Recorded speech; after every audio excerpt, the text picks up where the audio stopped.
Iran পারমাণবিক অগ্রগতিকে একটি চাপ তৈরির হাতিয়ার হিসেবেই ব্যবহার করছে। অর্থাৎ যেই ইরানের নাম শুনলে এক ঘাটে পানি খায় পশ্চিমা বিশ্ব, সেই ইরান এতদিন ধরে এত সব কাণ্ড ঘটাচ্ছে নিজেদের ওপর থেকে নিষেধাজ্ঞা সরিয়ে নিতেই। তেহরান বিশ্ববিদ্যালয়ের রাষ্ট্রবিজ্ঞান বিভাগের অধ্যাপক হামেদ মোসাভির কথায় উঠে এসেছে এমন চাঞ্চল্যকর তথ্য। আল জাজিরাকে এক সাক্ষাৎকারে তিনি বলেন, ইরানের এই ইউরেনিয়াম সমৃদ্ধকরণ একটি কৌশল।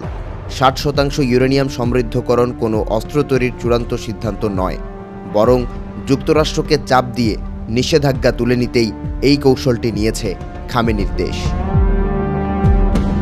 এমন এক সময়ে ইরানের এই অধ্যাপক কথা বললেন যখন পুরো বিশ্ব রীতিমতো উত্তাল জাতিসংঘের আণবিক শক্তি সংস্থা IAEA এর গোপন এক প্রতিবেদনে। রয়টার্স জানিয়েছে, জাতিসংঘের গোপন এই প্রতিবেদনে বলা হয়েছে 17 মে পর্যন্ত 408 কেজির বেশি ইউরেনিয়াম 60% সমৃদ্ধ করেছে ইরান, যা গেল ফেব্রুয়ারির চেয়ে 133 কেজি বেশি। ইরানের টারকুজাবাদ, ভারামিন, মারিভান নামক স্থানেও গোপন পারমাণবিক কেন্দ্রের অস্তিত্বের প্রমাণ পেয়েছে আণবিক এই শক্তি সংস্থা। আর এসব তথ্যকে তেহরানের পারমাণবিক অস্ত্র তৈরির আলামত হিসেবে দেখছেন সংস্থার প্রধান রাফায়েল গ্রোসি। বলেছেন, পারমাণবিক অস্ত্র তৈরির খুব কাছাকাছি পৌঁছে গেছে ইরান। পারমাণবিক বোমা তৈরিতে প্রয়োজন হয় 90% বিশুদ্ধ ইউরেনিয়াম, আর ইরান 60% মাত্রায় সমৃদ্ধ করতে পেরেছে। এটি নিয়ে স্বাভাবিকভাবেই যত মাথা ব্যথা যুক্তরাষ্ট্রসহ অন্যান্য পশ্চিমা মিত্রের। অন্যদিকে পরমাণু অস্ত্র নেই এমন যে কোনো দেশের ক্ষেত্রে এই উচ্চমাত্রায় সমৃদ্ধ পরিমাণ ইউরেনিয়াম মজুদকে নজিরবিহীন ঘটনা হিসেবে উল্লেখ করছে জাতিসংঘের সংস্থাটি। গত কয়েক বছর ধরে বরাবরই যুক্তরাষ্ট্র ও তার পশ্চিমা মিত্ররা ইরানের বিরুদ্ধে ইউরেনিয়াম সমৃদ্ধকরণের অভিযোগ তুলে আসছে।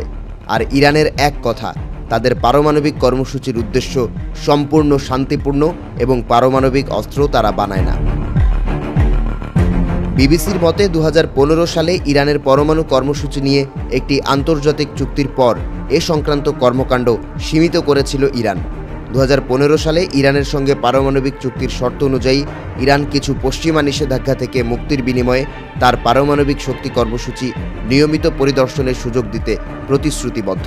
কিন্তু ডোনাল্ড ট্রাম্প প্রেসিডেন্ট হবার পর যুক্তরাষ্ট্র চুক্তিটি থেকে নিজেদের সরিয়ে নিয়ে নতুন নতুন নিষেধাজ্ঞা আরোপ করে, আর এরপরই নতুন উদ্যমে ইউরেনিয়াম সমৃদ্ধকরণ শুরু করে ইরান। তবে দ্বিতীয়বার ক্ষমতায় এসে নতুন করে আবারও এই চুক্তির জন্য ইরানকে চাপ প্রয়োগ করতে শুরু করেন ট্রাম্প। বিশ্লেষকদের ধারণা, এর আগের বারের ভুল বুঝতে পেরেই এবার নিজেই চুক্তি চাচ্ছেন ট্রাম্প। এজন্য আলোচনার টেবিলে বসার প্রস্তাব আসে প্রথম যুক্তরাষ্ট্রের পক্ষ থেকেই। কিন্তু এখনকার ইরান পুরো আলাদা, ভীষণ শক্তিধর এক দেশ। আর তাই এই দফায় অনমনীয় কণ্ঠস্বরই বলে দিচ্ছিল, নতুন করে মোটেও কোনো চুক্তিতে যেতে আগ্রহী ছিল না খামেনিরা। সব মিলে দিশেহারা ট্রাম্প আলোচনায় বসতে শুধু ইরানের হাতে পায়ে ধরতেই বাকি রেখেছিলেন। শেষমেশ ওমানের মধ্যস্থতায় বৈঠকে রাজি হয় তারা, যদিও এখন অবধি অনড় অবস্থানেই রয়েছে খামেনির দেশ। অর্থাৎ সমাজবিজ্ঞানের অধ্যাপকের কথায় স্পষ্ট, তাদের ওপর থেকে সব নিষেধাজ্ঞা আদৌ সরানো হবে কিনা এসব নিয়ে যতদিন প্রশ্ন থেকে যাচ্ছে, ততদিনই ইউরেনিয়াম সমৃদ্ধকরণের ওপর জোর দিয়েই যাবে ইরান।